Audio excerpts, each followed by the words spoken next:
Chainmonsters has been around for quite some time. The game improved from a pixelated game to a 3D game with a lot of magical creatures, a huge map, quests, a storyline and a day and night cycle. But is it good enough to compete with all the other games that are coming out in Web3? Is it still worth playing Chainmonsters in 2023? And you're watching the Crypto Herd, I'm Bruno, and today we're going to analyze the Pokemon of Web3, Chainmonsters. So we've tried out these new builds and I can tell you that the game is nice. Exploring is really cool and rewarding because you get different items that you can use in your quest or to upgrade your Chainmons, and the graphics are also cool. They actually remind me of the Pokemon games from Nintendo, but right now the game has two major downsides. The first one is the storyline, which is so boring, and there's no way to escape those boring NPCs. So if you have insomnia, this is going to be perfect for you, my friend. Then the second major downside is the combat system, which is still too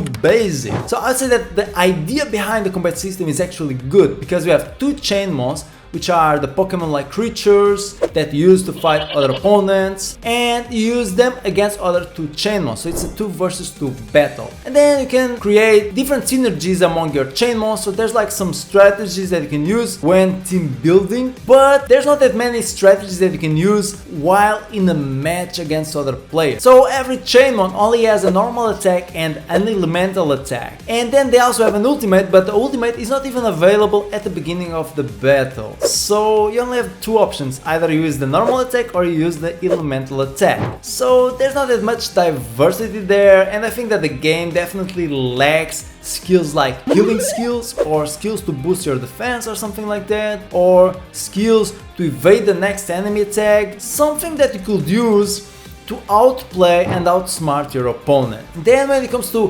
Chainmonsters as a blockchain game, you can turn every Chainmon into an NFT and sell it on Token Trove, which belongs to Immutable X. So if you actually go to Token Trove, we can see that there are a bunch of Chainmons being sold, $1, $2, $3. And the reason why there's still not that much activity is because, unlike Pokemon, where we have these ultra rare Pokemons that only appear at night and then there's certain conditions and there's only 1% probability that appears when you go to this place and you have to look really hard, in Chainmonsters that still doesn't exist. We only have around 8 to 9 Chainmons and they're all really easy to catch. So why would I buy a Chainmon in Token Trove if I can just go to the game and catch one for myself? So guys, by now you should have enough information to answer the question of the video. Is it still worth playing Chainmonsters in 2023? Well, I would say that Chainmonsters right now is the best Pokemon-like game in Web3. So if you're a Pokemon fan, then definitely give it a try, it's worth trying. But for me, I'm going to take a step back and I'm going to wait for the team to deploy more features and fix the bugs and add more content and improve the combat system.